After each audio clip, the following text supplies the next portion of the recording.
Tá bom.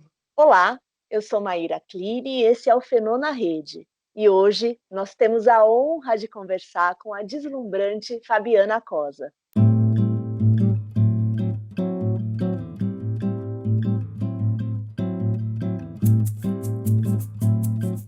Fabi, seja muito bem-vinda no nosso canal. É uma enorme alegria contar com você e muito obrigada por conversar conosco hoje. Imagina, Maíra, prazer é meu e fiquei muito feliz com o convite. Vamos conversar sim, com certeza. Bom, que gostoso. Fabi, para começar, eu queria te contar uma coisa que você ainda não sabe e aproveitar para compartilhar aqui com quem nos assiste. A primeira vez que eu tive contato com o seu trabalho foi no Ó do Borogodó, no comecinho dos anos 2000, daquela roda de samba maravilhosa das segundas-feiras. Maravilhosa. E desde então eu venho acompanhando o seu trabalho e me encantando com as coisas que você vem fazendo. Então, de fato, para mim é uma honra estar aqui conversando com você hoje. É uma alegria poder... Também conversando com você, Maíra. E você que eu conheci num vestiário de academia, né? Não foi assim que a gente se conheceu? Tem encontros muito bons, né? Que o cotidiano acaba trazendo para a gente ou nos surpreendendo, né? Eu sempre gosto de pensar também nesse espaço de ser surpreendida. Eu não sou uma pessoa que planeja a vida de uma forma muito... Eu não sou cartesiana. Eu gosto mais do trapézio, sabe? Isso especialmente na música, assim, nas artes. Eu acho que eu gosto mais da trapezista do que daquela que prefere ficar o tempo todo muito controlando os processos e tal. Então, eu acho que nessas horas, quando a gente está mais distraído, né, nas horinhas de descanso, né, como diria o poeta, é que a gente encontra as pessoas e tem os insights, né? Eu acho bom isso. Exatamente, que legal, linda essa imagem do trapézio, né? É sempre por um tris, né? E a gente vai se equilibrando nesse caminho. Legal. E essa imagem, Fabi, eu fiquei aqui com vontade de te apresentar para o pessoal. Claro que eu gostaria que você se apresentasse um pouco melhor depois, né? Mas a minha vontade foi de te apresentar como multiartista, né? Multiartista.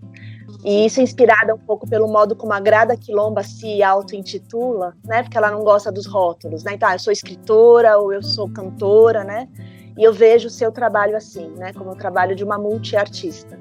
E aí, contando aqui para o pessoal, né, de tantas as artes que te tocam e você devolve para o mundo, né, você é cantora, intérprete, compositora também, né? Você também é escritora, né? Inclusive tem um livro que você lançou recentemente, né? O álbum duplo. Para quem quiser conhecer mais, eu vou deixar aqui embaixo na descrição do vídeo, né? Tem até uma resenha bem legal do Marcelino Freire, né, sobre seu livro. Vou deixar aqui. É muito bacana. Muito legal. Você também te vejo como pensadora, né? Como alguém que coloca no mundo um jeito de pensar e de ver um mundo que faz diferença, né? E como professora e educadora, né? Porque o modo como você ensina vai muito para além do aparelho vocal das pessoas, né? E toca a existência delas como um todo. Então, em relação a esse seu jeito de ser multiartista, eu queria que você comentasse um pouquinho para a gente. Como é que é isso para você? É interessante ouvir isso de você, Maíra, porque eu efetivamente, o que eu sinto é que eu sou uma artista que vai se desdobrando, né? Que vai, através da minha curiosidade, eu vou me permitindo conhecer novos territórios. Por exemplo, esse território da composição, né? Como você comentou, eu sou aquela... Eu fico muito incomodada, porque como eu tenho amigos poetas, sobretudo poetas que escrevem canção, eu fico muito incomodada com esse lugar, porque eu não tenho uma disciplina e uma regra para compor, né? E tem muitos amigos, por exemplo, eu vou te citar um, que é um amigo queridíssimo, que é o Paulo César Pinheiro. O Paulinho tem uma rotina de trabalho, né? O Paulinho acorda de manhã, já contou isso para mim várias vezes, quando eu fui na casa dele, me mostrou o escritório e tal. Assim, ele acorda de manhã, aí ele vai para o escritório dele. O Manuel de Barros mesmo, né? O grande poeta, fazia isso, quer dizer, grandes... O Marcelino Freire, que você citou, o Marcelino tem uma rotina, né? Mas eu, particularmente, acho que eu não tenho muita rotina para nada, a não ser um estado. Eu acho que eu tenho um estado artístico, né? O meu estado artístico não é uma coisa de devaneios, porque eu tenho, por exemplo, o que não é nenhuma crítica também, mas eu quero dizer, eu não fico sonhando só, eu sou uma pessoa da realização do sonho. Então, por exemplo, o que eu fico sempre muito mareada, talvez, envolvida, é com a palavra, é com a canção, é com a música, e com a forma de fazer isso. Eu acho que isso é uma coisa que me atravessa, inclusive no processo de compartilhar o meu conhecimento com quem me procura, buscando uma certa, vamos dizer, não gosto tanto dessa palavra, mas é o que me ocorre, mas uma certa expressividade através da sua voz. E que às vezes, Maíra, não é nem uma procura por ser cantor, porque eu tenho atendido muitos não cantores, isso é muito curioso. E atendido, quando eu digo atender, já eu acho talvez que seja uma leitura diferente do que a gente sabe que se convencionou como aulas de canto, né? Eu tenho muito problema de dizer das aulas de canto, como às vezes tenho muita dificuldade de dizer que eu sou uma professora, porque se por um lado eu não tenho tanta rigidez, sobretudo na questão do processo artístico, de me dar vazão para imaginar, para criar, de gostar de estar sempre meio na corda bamba, experimentando, por um outro eu também tenho um lado que é muito... de tentar se instrumentalizar para poder exercer determinada coisa. Então, por exemplo, eu sou filha de professora, minha mãe formada pela PUC, fez pedagogia. Então, assim, é um lugar que ela ocupou, né? E que foi estudar para isso, e que talvez eu tenha aprendido a dividir o conhecimento que eu tenho e as experiências que eu tenho com voz, com corpo, com dança, com cena, o que faz com que as pessoas entendam também que eu seja uma educadora ou uma professora, enfim. Mas eu gosto sempre de pensar que eu sou uma artista que compartilha o seu conhecimento com as pessoas que me procuram para um trabalho vocal. E que é interessante porque inicialmente é um trabalho vocal e muitas vezes as pessoas dizem depois para mim, nossa, isso me ajudou tanto numa questão na minha vida e tudo mais, porque eu acho que é isso, né? Assim, eu tenho essa impressão de que a gente nunca está falando de uma coisa, a gente está falando de muitas ao mesmo tempo, né? São muitos fenômenos, o sujeito é muito complexo, então talvez dentro dessa complexidade, aí tentando ser mais objetiva na resposta, eu me desdobre em muitas, vai encontrando possibilidades e vou dando vazão, né? Acho que é isso. Maravilhosa, Fabi, acho que é bem isso mesmo, o modo como você descreve isso, o modo como você se coloca, né? Acho que tanto artisticamente como pessoalmente,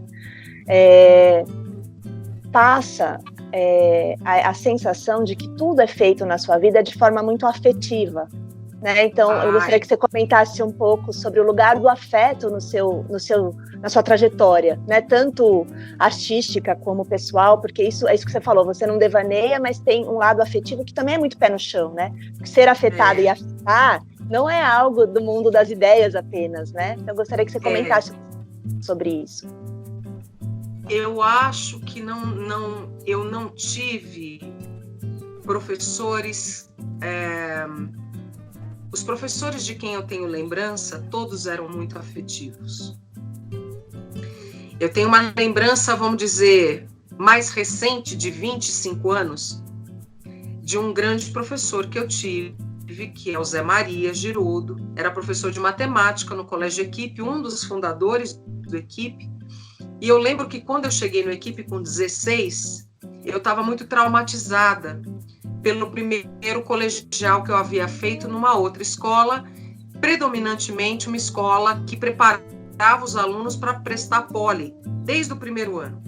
E eu saí de escola pública, onde as coisas tinham uma outra dinâmica, a gente convivia com pessoas muito diferentes. Eu tinha amigas que pertenciam a classes sociais díspares, e amigas negras, amigas brancas, e eu com esse tom de pele mais claro, eu ficava sempre no meio do caminho, muitas vezes sem entender qual era o meu lugar, mas fato é que eu tinha amizade com todo mundo. Mas, quando eu cheguei no equipe, devido à carga excessiva de disciplinas na área de exatas nesse colégio, né, que eu fiz anteriormente, o primeiro ano, e um colégio predominantemente frequentado por descendentes de orientais, então muitos japoneses, muitos chineses, que tinham uma educação completamente diferente da minha, claro, com uma rigidez muito maior, eu fiquei muito mal. E eu terminei o primeiro colegial com notas muito ruins, para quem era considerada, desde pequena, uma das primeiras alunas da sala. E isso me rendeu um trauma horroroso. Quando eu cheguei no colégio de equipe, eu tinha muito pavor da matemática, que foi a disciplina que eu fui pior nesse colégio. E qual não foi a minha surpresa? Que o Zé Maria é músico. E quando o Zé Maria soube que eu cantava nos corredores do equipe, com os colegas, e aquilo foi virando uma fofoca, a Fabi canta bem, tem a Fabi, não sei o quê. Um dia o Zé Maria manda me chamar no intervalo para a sala dos professores, porque ele tinha trazido a viola caipira. E ele me chamou porque eu achando que o Zé fosse me chamar atenção, alguma prova, alguma coisa que eu não tivesse ido bem. E não, ele queria que eu abrisse uma voz de uma música do Milton Nascimento, que ele estava lembrando a harmonia, lá no intervalo dos professores. Bom, foi o suficiente. Dali para o Zé me chamar para o primeiro festival do Colégio Equipe para cantar com ele, foi o suficiente para eu retomar os meus estudos com matemática e voltar a deslanchar, e muito bem, obrigada. Então, esse episódio, para mim, foi muito marcante, porque tudo que eu quis fazer na minha vida, Maíra, tudo que eu realmente quis fazer na minha vida, foi movido pelo afeto, pelo se permitir atravessar por aquilo, e por ter sido incentivada por alguém afetiva. Aí, afetivo, sim, no sentido também de ser uma pessoa que olha para o outro, que tem escuta para o outro, né? Que eu acho que é a regra básica para a gente poder não apenas conviver, mas quando a gente pensa em educação, eu acho que é o pilar da educação, de qualquer educação, né?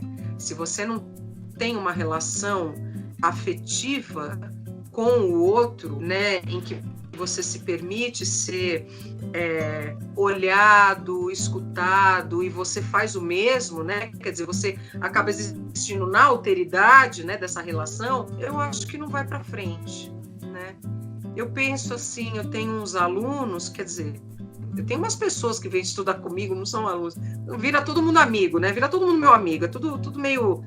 Não tem nada apartado. Eu não sou uma pessoa que consegue apartar as coisas, né? O que eu faço no palco é o que eu faço dentro de sala de aula. O que eu faço na sala de aula é o que eu faço agora aqui com você, né? Que a gente, por causa dessa pandemia, não pode estar junto, mas quando der, é o que a gente vai fazer. Por isso que a gente se conhece dentro de um vestiário, né? De um vestiário de academia. Porque não tem o lugar, a hora, a forma, o jeito. Tem aquele sorriso que você me deu, e eu incomodada, porque estava mais gordinha, tinha que colocar um maiô, e aquilo lá já passou, porque a gente começou a conversar e foi ótimo. Então, quer dizer, eu acho sempre que esse lugar do afeto, Maíra, isso é uma coisa que tudo que eu faço, tudo que eu escolho cantar, o que você vê na minha prateleira, tudo são escolhas... daquilo que parece que me veste e que fala de mim também, né? Eu gosto sempre de pensar, por exemplo, as pessoas falam muito de técnica vocal, eu estudei com muitos professores, e claro, cada professor tem a sua, vamos dizer assim, desenvolve a sua metodologia ou segue algum método, porque segue aquele pensamento também, porque ele acredita naquilo, porque do contrário fica tudo muito frágil, né? Então eu percebo que assim, eu costumo dizer que eu não tenho método algum, e tenho todos ao mesmo tempo, porque todos os que eu acho que me fizeram ser a Fabi, e não outra pessoa, não outra cantora, né? Porque isso é uma coisa que eu sempre procurei. Onde é que eu estou na canção, qual é o lugar que eu ocupo na canção, né? Na canção, na cena, nas relações. E é isso que eu tento um pouco iluminar quando as pessoas me procuram, né? Quer dizer, quem é você? Fabi, muito legal isso que você está falando, porque o canal aqui, né, é sobre fenomenologia, sobre um olhar fenomenológico para as coisas, e a gente costuma pensar método não como procedimento prévio, mas como caminho para. E o que você está falando tem tudo a ver, né? Porque é um caminho para que só se faz ao caminhar para aquelas pessoas que estão caminhando, né? Ele não é genérico, ele não é abstrato, né? Então parece que vai por aí a sua caminhada, né? E tem uma coisa muito interessante nisso, que é o seguinte: não dá para, quando você fala a gente só aprende caminhar caminhando, né?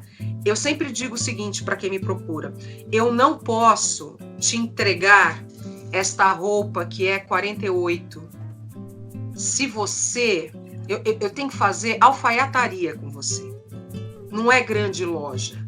Não é 48 para todo mundo, não é 36 para todo mundo, não é 42. Não, é alfaiataria. O trabalho com o cantor, com o artista, precisa ser ali, ó, peraí, vamos ver no seu corpo. Tá. Não, mas agora eu me incomodei. Não, tudo bem, então a gente espera um pouco. Vamos ver quando você se sente melhor, a gente tira as medidas de novo. Porque senão, fica uma coisa meio camisa de força, sabe? Eu já estudei muito assim. Eu estudei muito assim, meio camisa de força mesmo, assim, né? Não me cabia, mas tinha que entrar. Então aí você faz. E não era bom, porque eu não era produtiva, eu não era criativa.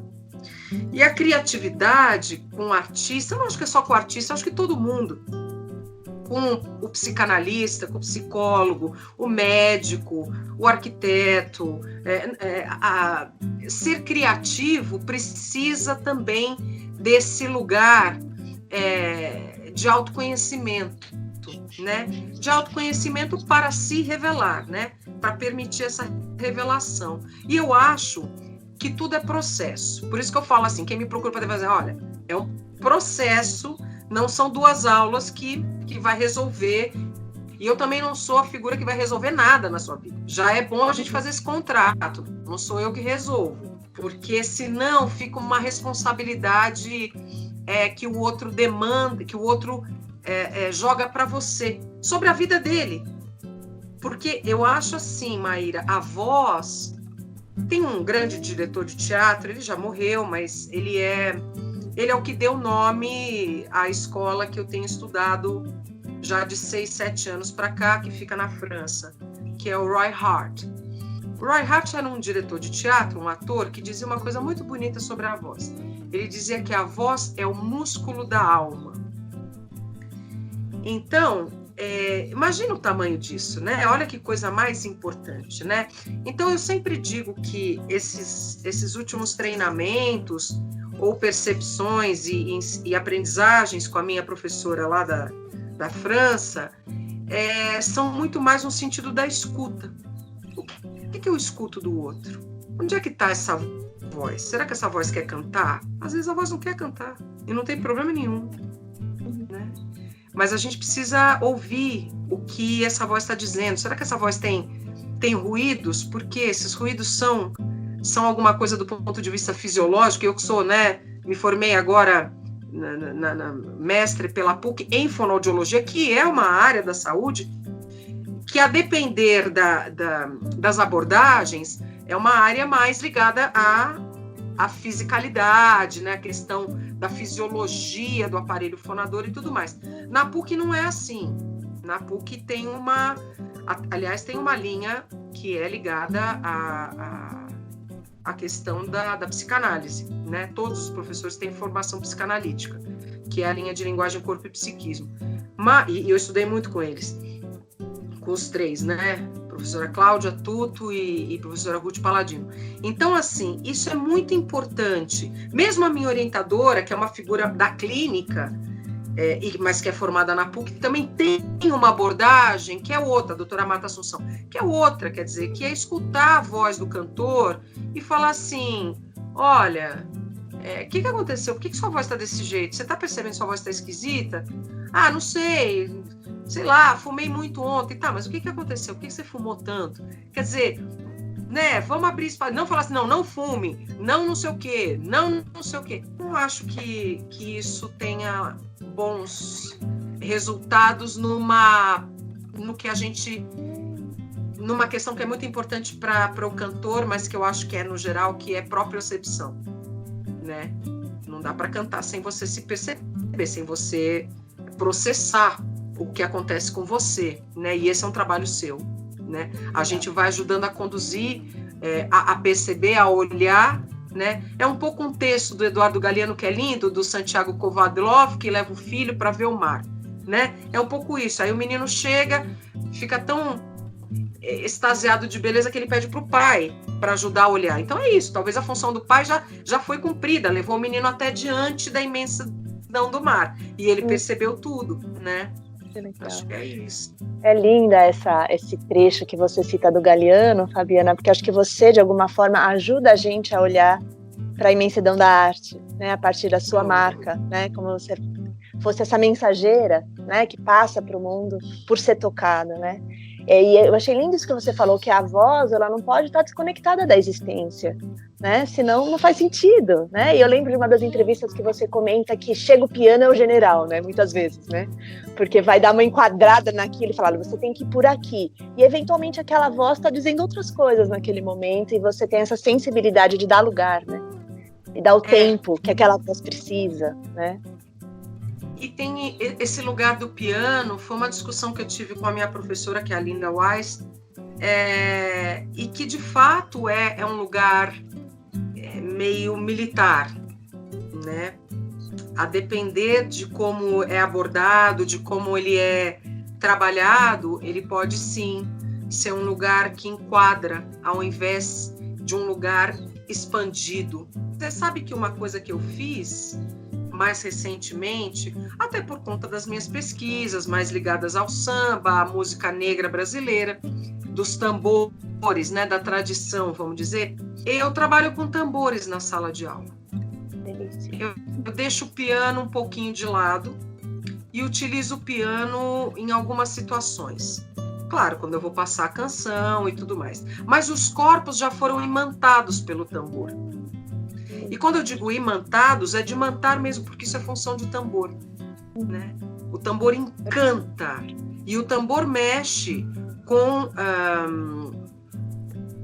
o tambor traz harmônicos muito largos e muito profundos, né? A gente trabalha com sons graves que vão trabalhar exatamente ali onde a gente precisa animar, vamos dizer, né? Região pélvica, toda a musculatura de sustentação da coluna de ar, que a gente fala, né?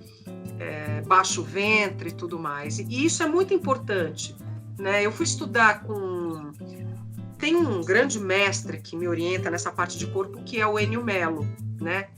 E mais recentemente a Mônica Monteiro, com quem eu trabalho. E gosto de falar o nome dos meus professores também, sabe assim, Maíra? Porque eu acho importante as pessoas saberem que o conhecimento, ele só vem se você tem outros professores, né? Não é nada genial, tenho dito isso por aí. Ninguém inventa nada mais, tudo já foi inventado, a gente só precisa ir descobrindo e se permitindo descobrir e dando crédito das pessoas que são importantes, né? Então, o Enio é uma pessoa que me ajuda e me ensina muito sobre essa questão do corpo, e eu fui fazer um curso do qual ele também é um dos professores, que é sobre coordenação motora. E aí você pensar, por exemplo, que a tua bacia tem toda a relação com a tua cabeça, com o crânio, né? E que se você tem uma tensão muito grande de pelvis, você vai ter uma tensão grande de mandíbula, porque essas coisas estão interligadas. É genial, né? É absolutamente genial. E aí, para você acessar isso, ao invés de eu ficar insistindo no piano, não, a nota não é essa, pi, a nota, não, pi, pi, pi, pi, pi. Não funciona. Não acontece. Você precisa tirar às vezes a pessoa daquele lugar para que ela possa descobrir um outro espaço, e aí sim ela vai deslanchando, vai fazendo a sua trajetória, aprenda a canção com mais tranquilidade. Tem isso, as pessoas perguntam muito assim, que agora eu tô ficando mais velha, eu passei dos 40, né? Então a galera agora já fica assim, então você podia dar alguma orientação pra gente? O que você fazia? Como é que você aprende uma música? Aí eu falo assim, cozinhando, porque é verdade, porque é quando eu descanso a minha cabeça. Perfeito. Os momentos mais difíceis são quando eu preciso pegar a partitura mesmo, porque tem uma nota ou outra que eu ainda não entendi. Aí é mais chato, mas aí 80% do caminho eu já fiz, né? Fabi, isso que você está dizendo me leva a pensar assim, que o cantar ou aprender alguma coisa, né, não vem forjado num molde prévio, né, na sua visão. Não. E numa perspectiva de perfeição, de asepsia, né? Não tem a ver com asepsia, né? Que é o piano pá, e aí você tem que fazer aquilo asepticamente como o piano faz, né? Não, é um ser humano que tá... Então, os nossos buracos também precisam falar, né? Assim, não só aquilo que está preenchido, mas aquilo que está esburacado. E numa das suas entrevistas, você conta de um episódio que aconteceu contigo, quando você precisou substituir a Mônica Salmazo num concerto, que eu acho que conta um pouco disso, se você puder compartilhar com a gente, que eu acho que assim, é um relato seu magnífico para a gente entender o lugar importante dos buracos que a gente carrega, né? Porque assim, você vê, nós somos pessoas muito diferentes, né? E a gente é amiga, mas nós temos formas de olhar para a vida, possivelmente. Eu não sou tão íntima da Mônica assim, nem ela de mim, mas recentemente, o ano passado, a gente teve uma oportunidade de ficar mais próximas, a gente dividiu casa nos Estados Unidos para poder dar aula e tal, e é muito interessante, porque ela tem um processo absolutamente particular de trabalho, né? Como eu tenho, como a Titânia, que é uma outra grande intérprete, tem, como a Selmar tem, como a Elisete Cardoso tinha, e tudo é muito bom e tudo é muito bonito, mas a gente precisa entender quais são as suas... Qual é o seu espaço naquela canção? Quais são as imagens que você consegue criar a partir de um atravessamento da canção em você? E com certeza o atravessamento dessa canção, no caso foi Beatriz, em mim, não era ou não é da mesma forma que atravessar a Mônica. A gente pode ter uma opinião a respeito da canção que seja a mesma, mas quando você é o ator da cena, você é o ator em cena, isso se dá de uma forma muito diferente. Eu não consigo cantar sem ficar vendo, como se eu visse as coisas que a canção diz. Talvez seja um pouco meu treinamento de teatro, pode ser, mas são percepções e são sonhos diferentes. As diferentes vozes, eu acho que permitem a gente a sonhar diferente, né? E isso é interessante, porque bate nas pessoas de maneira muito diversa, né? Você pode ouvir a mesma canção, se você coloca uma canção e escolhe 15 intérpretes, são 15 sonhos. Alguns podem ser parecidos. Esse sonho tinha um laguinho, esse aqui também tinha, aquele tinha montanha, esse também tem, né? Mas são 15 paisagens diferentes. E é por isso que eu acho que a voz é esse fenômeno importante de ser investigado, mas importante também de ser sentido, né? Eu que tive uma passagem, né, recente pela universidade, como já contei isso pessoalmente para você e intimamente, é muito interessante. Eu tive liberdade na universidade para fazer um monte de coisa, na PUC, mas é interessante como a academia às vezes tenta enquadrar a sua percepção, né? enquadrar a sua percepção. E eu acho que nós, artistas, a gente fala de um lugar que não é só filosófico. Filosófico no sentido de quando o pensamento já se edifica, você já tem uma ideia a respeito daquilo, né? A gente faz isso, mas a gente parte de um lugar que é absolutamente o fazer. Eu não conseguiria falar de voz, eu não conseguiria ter feito o mestrado que eu fiz, se eu não tivesse sido agente desse lugar que eu fui discutir. Aliás, nada eu sei fazer se eu não sou agente. Aliás, tem muitos momentos que eu devo falar muita bobagem, porque eu não tô envolvida suficientemente naquilo para poder dizer. Agora, quando eu estou implicada, aí eu vou dizer de um lugar que eu acho que é muito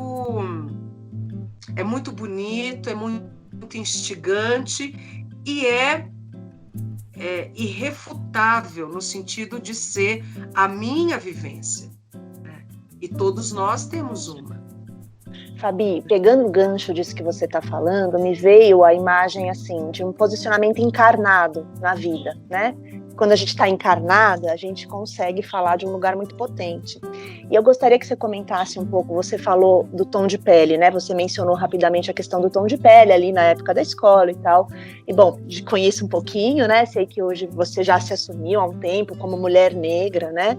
E eu queria que você, desse lugar, comentasse pra gente, a partir da sua experiência, desse lugar encarnado, né, num mundo tão machista e tão racista como o nosso, né?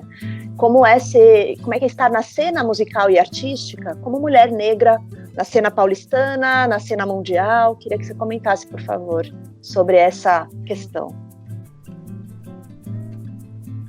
Outro dia eu participei de um seminário na Unifesp, uma mesa bacana com outros 2 professores do Rio, e era uma homenagem a Áurea Martins, que é uma cantora espetacular, que completou 80 anos esse ano, e que, como a maioria das mulheres negras brasileiras, em qualquer área, ela não foi poupada do racismo, obviamente, né?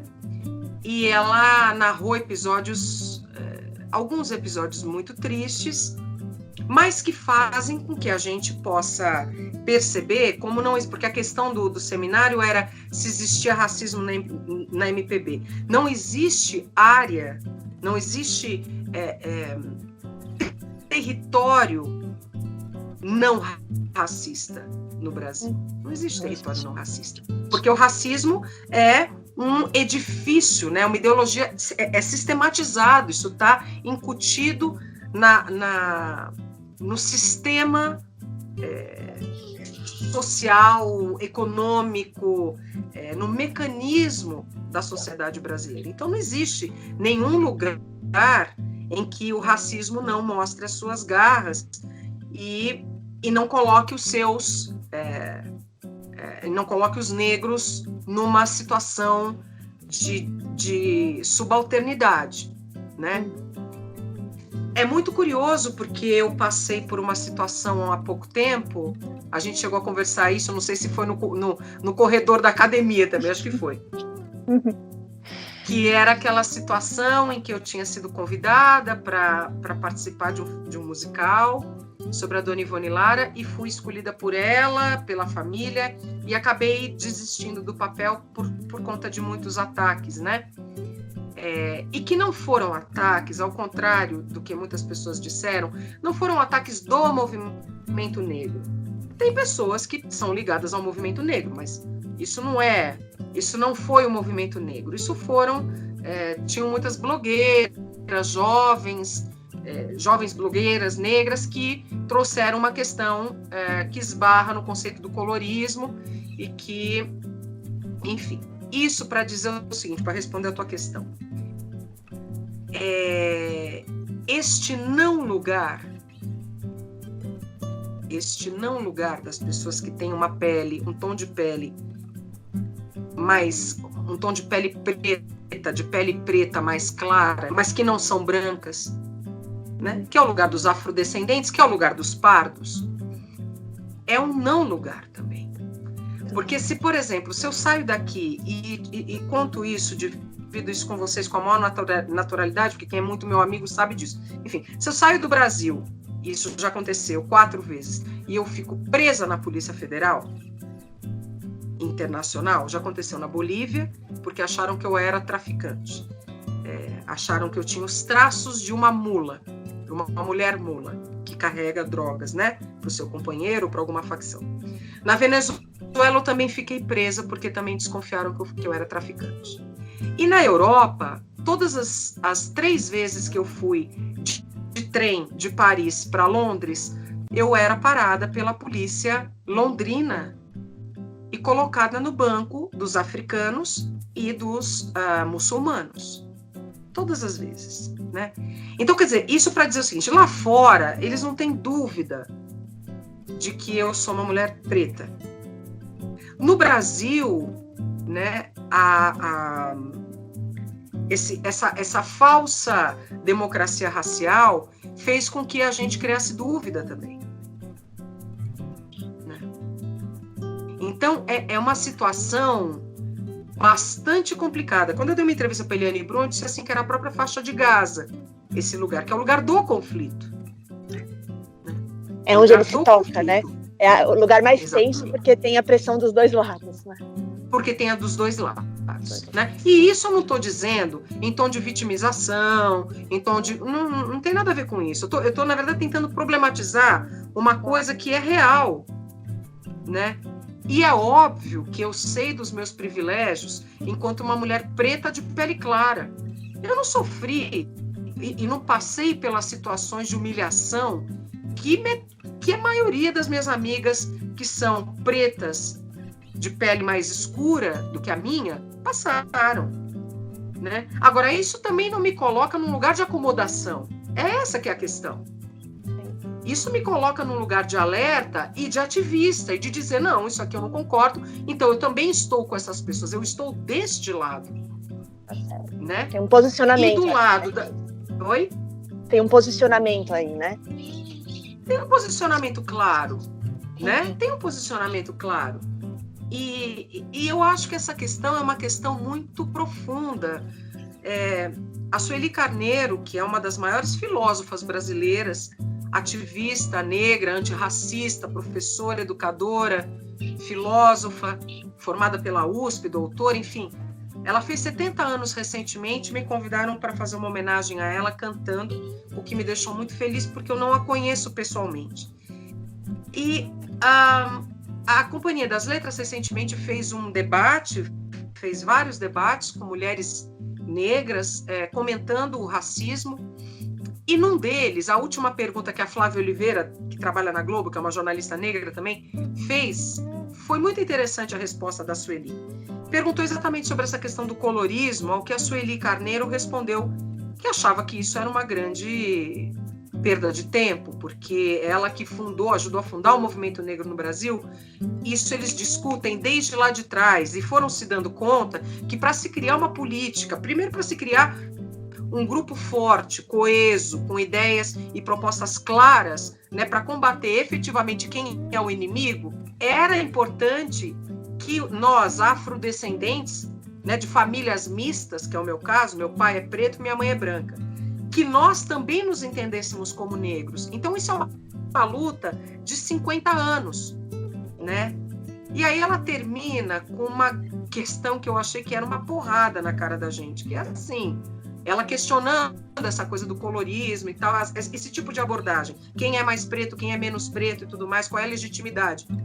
Ela dizendo assim, olha, e se nós formos contar os corpos da juventude negra nos IMLs, a maioria desses corpos é pardo. E o que a gente vai fazer com isso?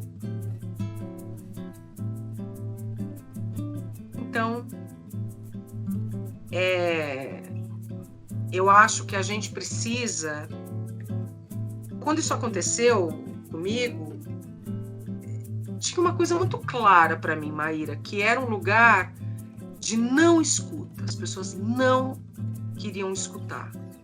As pessoas não ouviram a Dona Ivone Lara, né? Começa por aí. Não escutaram quem me escolheu, né? Vamos dizer assim.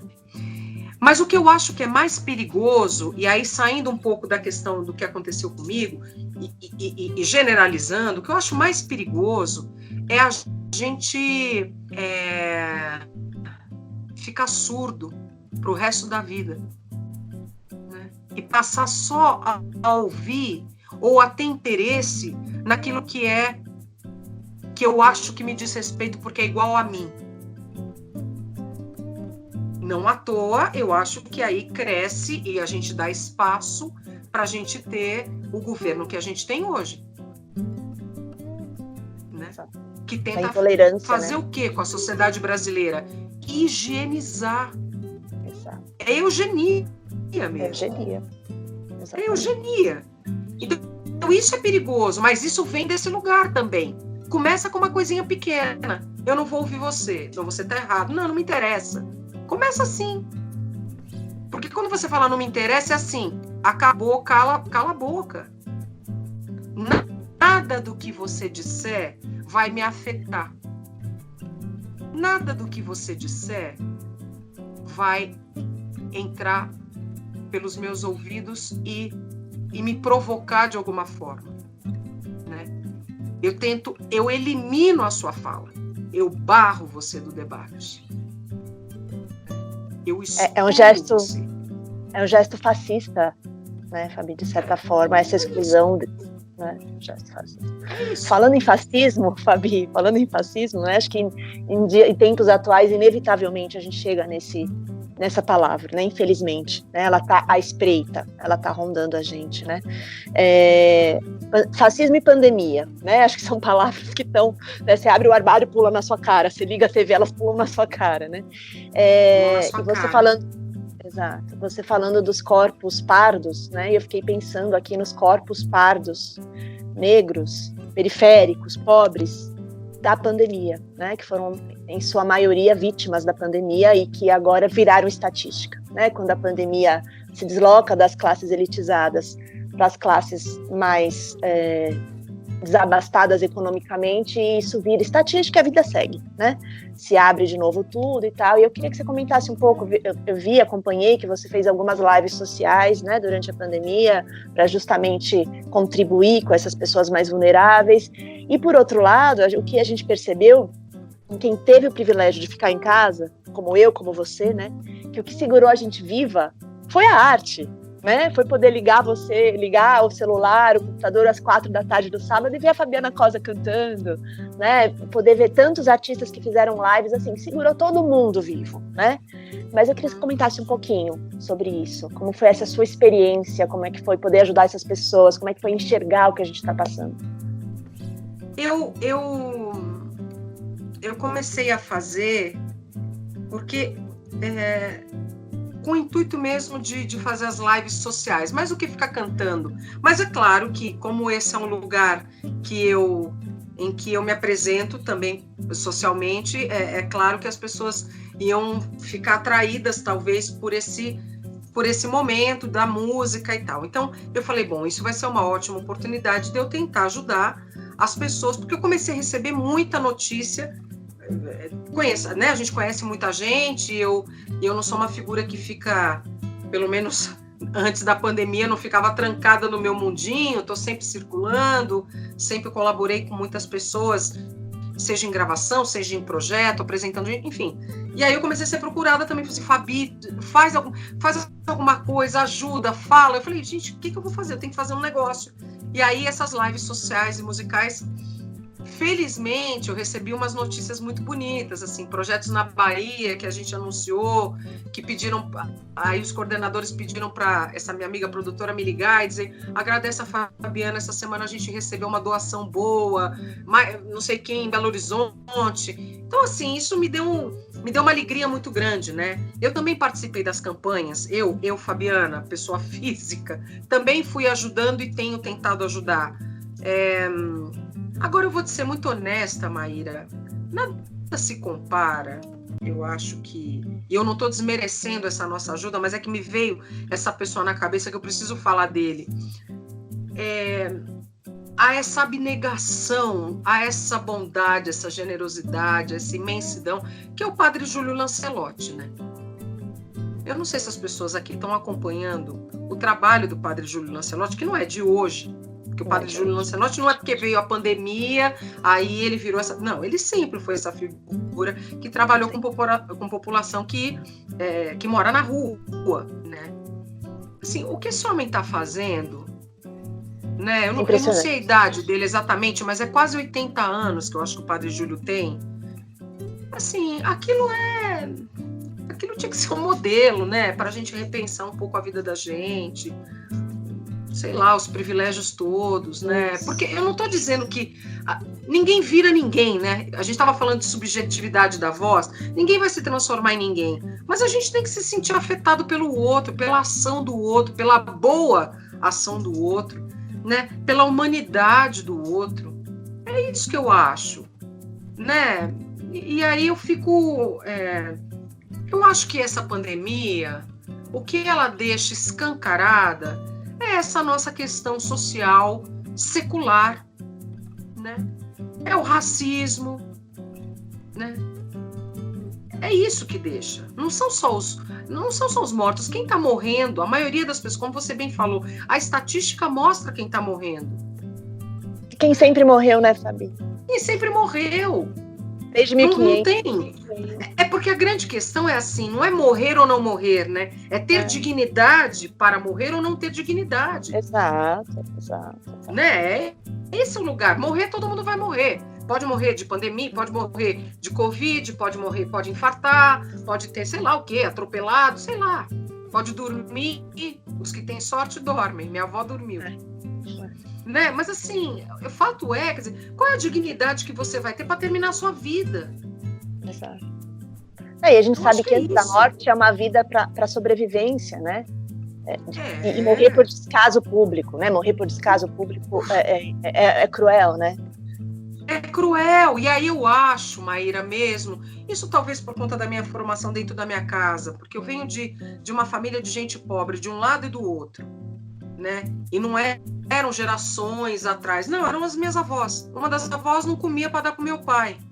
É simples. Não tinha comida, entre ela comer e o filho, comia o meu pai. Isso não é longe de mim, isso é bem perto.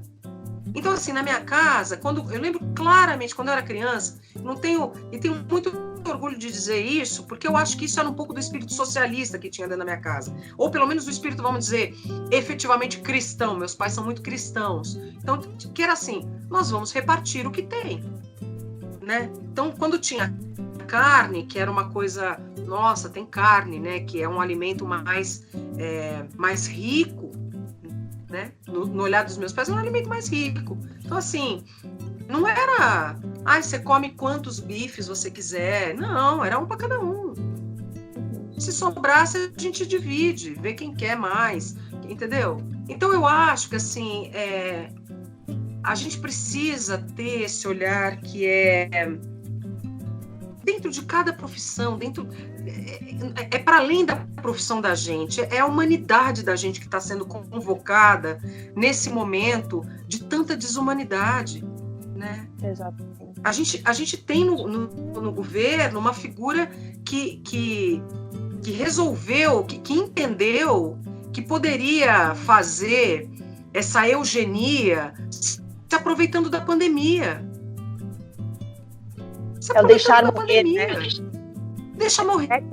Necropolítica, deixa morrer, né? Exatamente. Deixa morrer, porque, assim, depois dos 2 primeiros ministros da saúde que estavam tentando fazer um trabalho lá, enfim, não vou entrar no mérito do que eu penso exatamente, mas estavam lá tentando seguir pelo menos as regras da Organização Mundial da Saúde. Você coloca um milico. Quer né? Que responda ao que eu quero. E responda ao que eu quero. Exatamente. Então, assim, é muito difícil. Eu acho que a gente... E aí, nesse sentido, o papel da arte é fundamental, né? E o lugar do pensamento da arte também, né?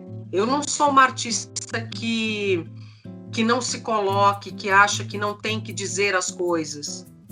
Não tem como você não estar implicado. Eu não deixo de falar de música, mas a minha música é mais forte se eu sou essa figura. Eu sou esse lugar, né? Ainda mais para quem vem do samba, né, Fabi? Para quem cresceu no samba, né?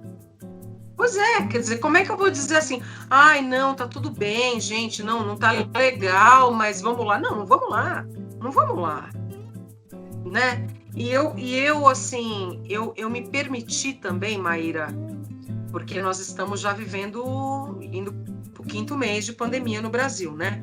Eu me permiti a não fazer mais lives, porque eu comecei a não ter alegria para fazer, sabe assim? Só se respeitar também nessa pandemia, né? Não tenho alegria, estou resguardando a minha energia para dar as aulas para as pessoas que me procuram, que já estão com várias questões, inclusive do ponto de vista da sua fisiologia, que está começando, a máquina não está funcionando no seu 100%, porque acho que ninguém está, né? Claro. Acho que isso também é se conhecer, isso também é se respeitar, porque a propriocepção passa por esses silêncios. Não dá vontade de cantar todo dia. Mentira. Quem fala isso, duvido.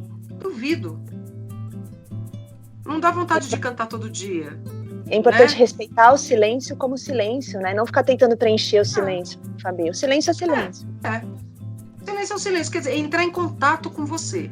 Isso. Né? Se tem uma coisa que a terapia me deu, meu terapeuta, há 20 anos que eu tô com ele, me deu essa consciência que, assim, respeite o seu espaço, respeite você mesmo. Né? Precisa até para poder estender a mão pro outro e falar, ó, vamos, agora eu tô mais no prumo, tô mais forte que você, vamos embora, vamos junto, né? Senão não dá, é muito difícil.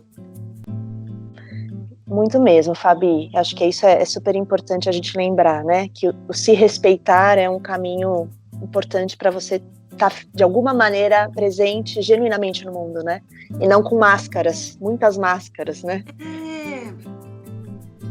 Isso é exigido o tempo todo da gente, né, Maíra? Essas máscaras, né? Essas defesas. É muito ruim, a gente vive sitiado. Sim. Né? Viver em sociedade é um pouco viver sitiado. Agora, se você abdica daquilo que é você, que fala de você, aí fica pior, eu acho.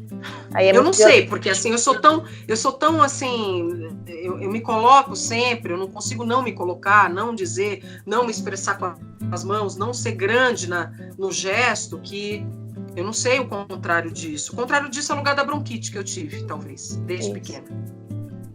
De alguma maneira te aponta para algo, né? Te aponta para algo. Engole, deixa dentro, engole a raiva. E vai. E fica doente. Fica doente. Né? Fabi, é isso mesmo, né? Acho que assim, nesse seu movimento, né, de poder se preservar e se mostrar, mas se posicionar genuína do jeito que está, né, agora, eu queria que você comentasse conosco sobre esse seu último trabalho, né? O álbum que você vai lançar e o single que você já lançou. Inclusive, eu vou deixar o link para o videoclipe, que está estonteantemente belo, né, do A Senhora Negra, né? Tá muito bonito, que inclusive foi recolhido, né, durante a quarentena, de amigas e amigos seus. Tá maravilhoso, muito tocante mesmo o videoclipe e a música. Eu queria que você comentasse então para nós esse seu trabalho mais recente, que está em curso, né? Está em curso. Na verdade, eu tô terminando agora e a gente lança em setembro. Eu gravei tudo antes da pandemia. Isso foi, jamais a gente ia imaginar que ia viver essa situação. E eu comecei a gravar em outubro do ano passado, quase terminei. Tinha deixado umas faixas para fazer agora, canções que foram chegando e não deu tempo, mas eu vou terminar. Esse é um trabalho, para além de um trabalho musical que me dá muito prazer, de um assunto que me dá muito prazer, que é a cultura dos terreiros ameríndios e afro-brasileiros, né?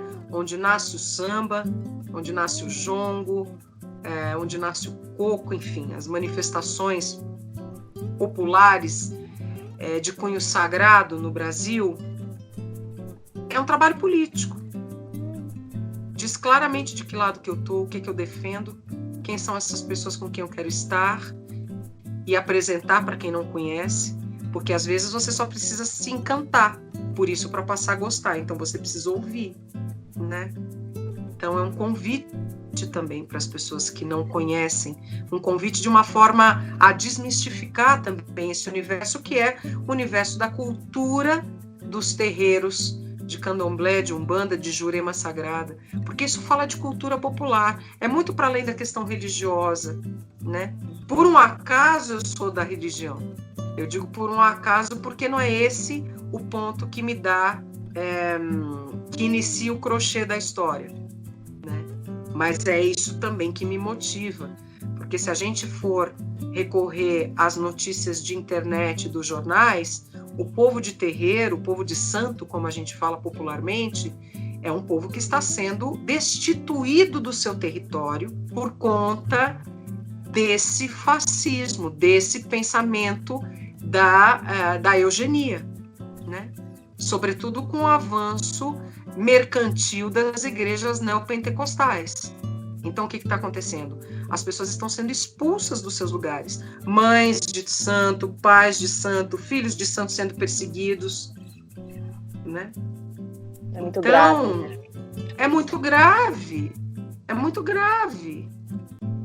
É um trabalho decolonial que você faz, né?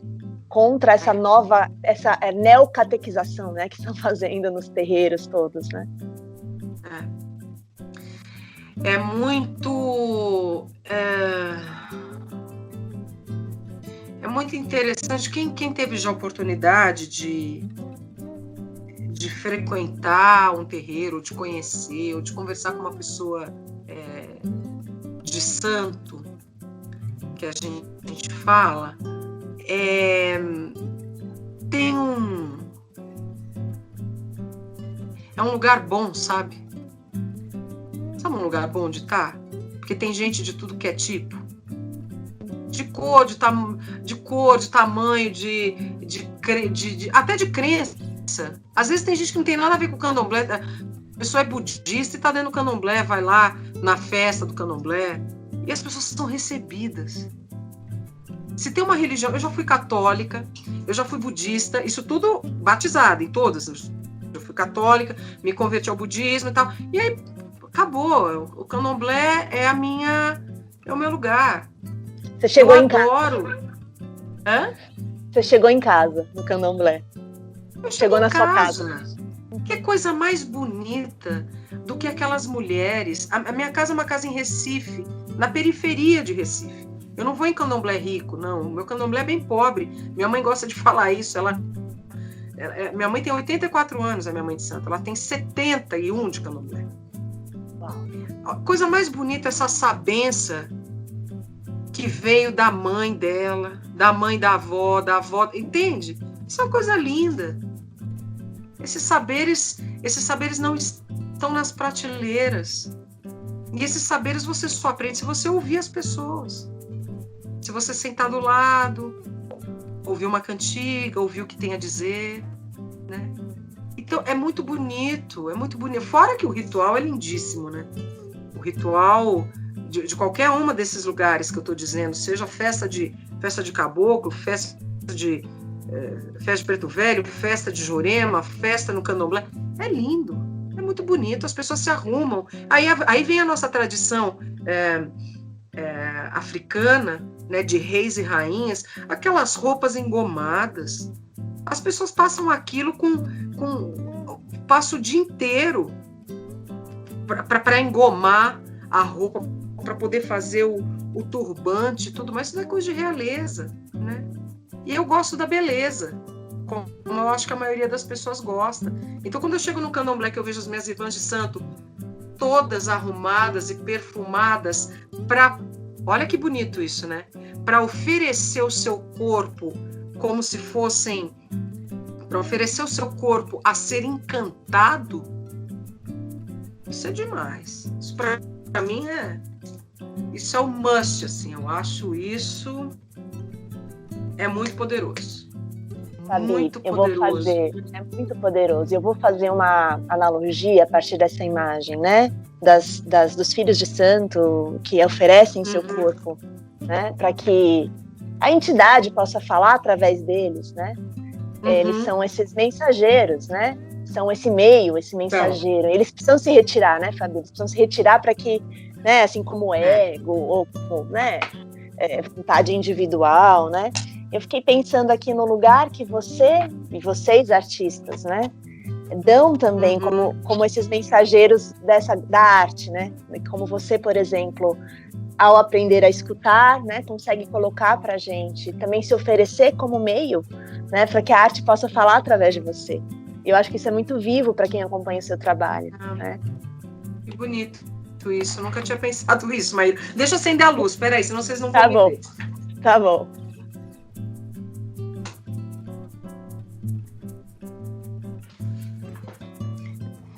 Pois é, eu acho que eu vou aprendendo com essa gente. Acho que é isso que eu vou aprendendo mesmo, assim, é mais ouvir do que falar, é mais ficar recolhida do que... E olha que eu falo muito, hein? Eu falo muito. Mas eu acho que esse é um lugar muito reconfortante, assim, e às vezes assustador também. Porque, por exemplo, quando você entra no candomblé, que você vai ficar retirada, você vai fazer o seu retiro espiritual, você não usa roupas coloridas, você só usa branco, você não se vê no espelho, né? As pessoas te ajudam a fazer as coisas mais elementares. Mas é bonito se a gente pensar do risco, né, Fabi, que você está trazendo, assim, né? Eu tô lembrando aqui da frase célebre do Guimarães Rosa, né? Que viver é muito perigoso, né?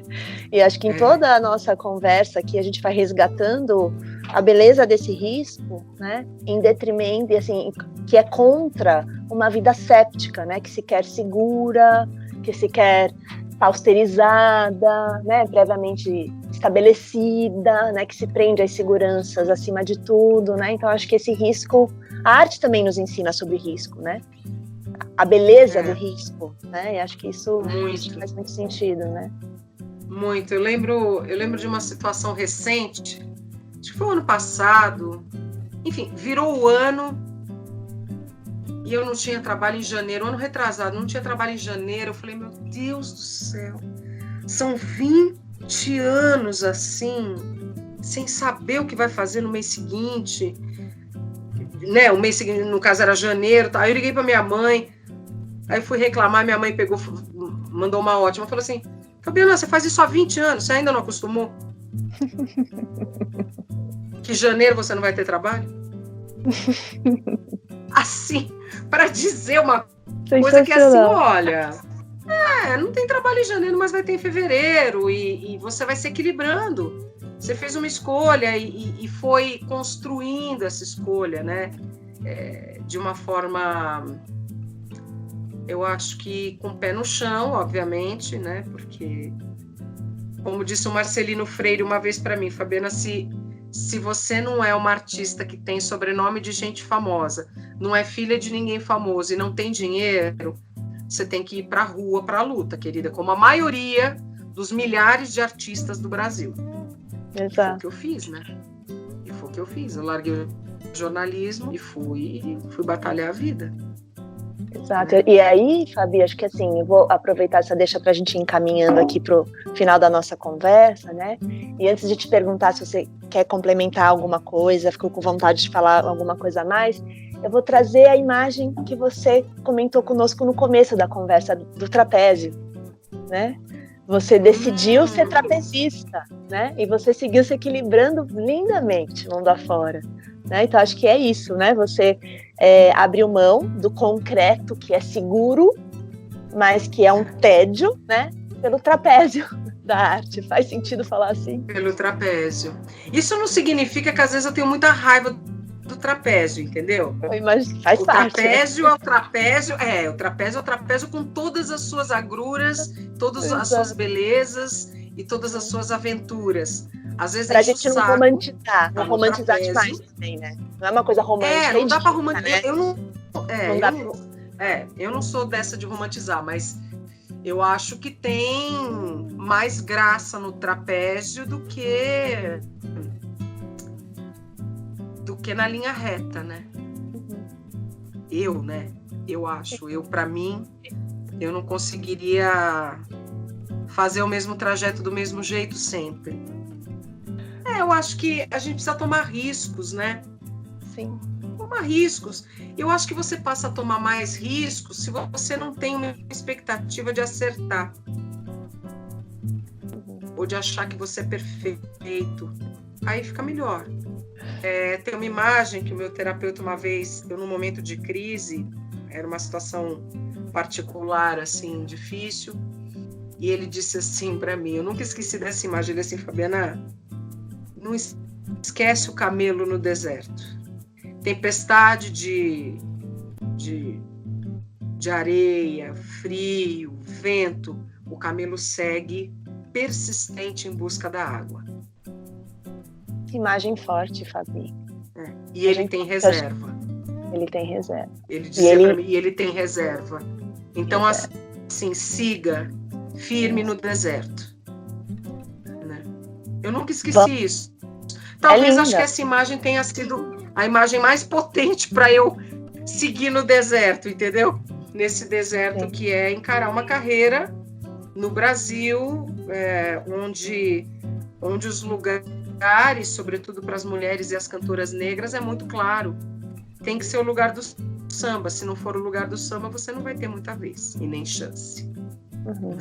É isso mesmo. Isso é muito sério. Muito triste, né? Mas que bom que você, com essa imagem, né, com essa força, né, que você foi desenvolvendo e celebrando no mundo, assim, vou tomar emprestada essa imagem com a sua permissão do seu terapeuta, né, compartilhar aqui com todo mundo, porque a gente está atravessando um deserto coletivo, né, no Brasil, e um deserto de enormes proporções, né, então a gente precisa lembrar, acho que essa imagem ela é muito boa para a gente seguir, né, com as reservas que a gente tem, não soltando a mão uns dos outros e umas das outras, porque e nos nutrindo da arte, que também ajuda a gente a gargalhar, e gargalhar também é resistir, né? É a força e a gargalhada que fazem a gente seguir juntas e inteiras, né? Então eu vou usar essa imagem e vou guardar ela no meu coração. Quando eu pensar em fraquejar, eu vou lembrar dessa imagem para continuar a caminhada. Camelo no deserto, Maíra. E eu ainda faço assim, Fabiana,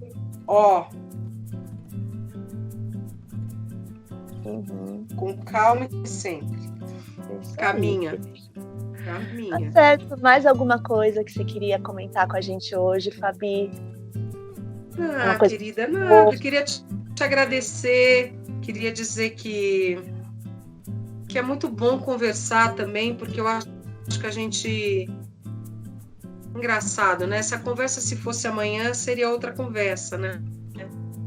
Com certeza. Pode parecer muito óbvio, né, isso, mas eu tenho pensado muito nessas transformações mínimas, diárias, né, e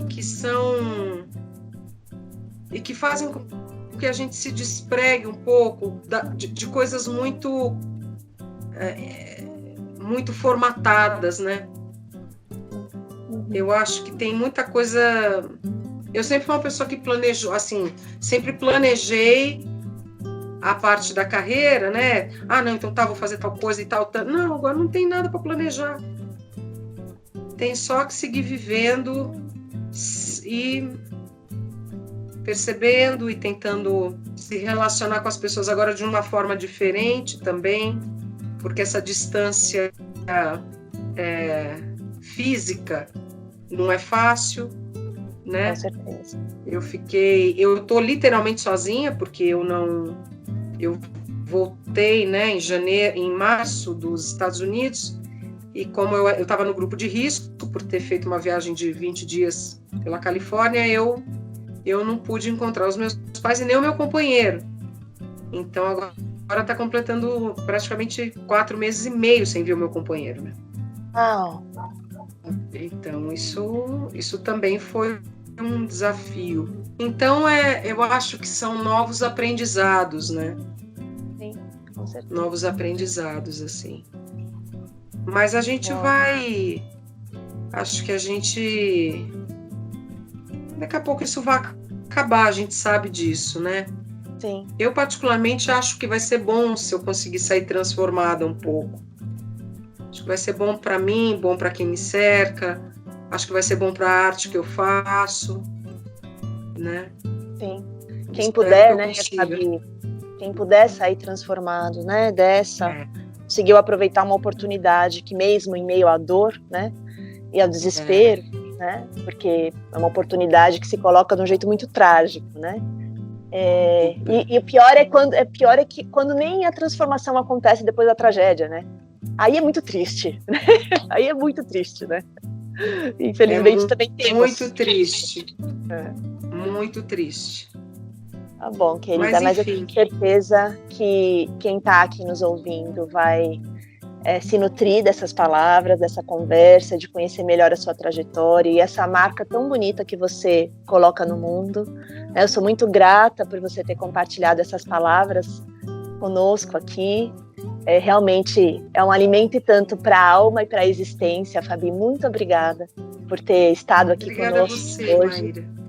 Obrigada a você. Acho que esses papos aqui na internet que você tem promovido são essenciais para que a gente possa também refrescar um pouco. Sim, né? Com certeza. Ouvindo as pessoas, ouvindo você, é sempre muito gostoso, sempre bom. E tomara que em breve a gente consiga se ver, né? Nem que seja para dar um oizinho assim. Isso. O próximo, Fabi, quem vai estar na rede presencialmente vai ser você. Vamos combinar assim?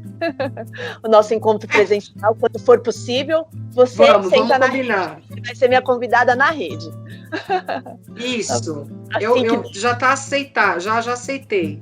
Vai ser uma alegria enorme, querida. Bom, antes da gente se despedir, eu gostaria de convidar quem está nos assistindo a se inscrever nos nossos canais, tanto no Fenô na Rede quanto na Fabiana Cosa. Tem coisas maravilhosas lá que dá para passar a vida assistindo, então não deixem de se inscrever e acompanhar esses trabalhos de perto, o livro da Fabiana, os CDs todos que ela tem, esse álbum que está saindo fresquinho do forno e a gente não vê a hora de acessar, e o Senhora Negra, que é assim estonteante.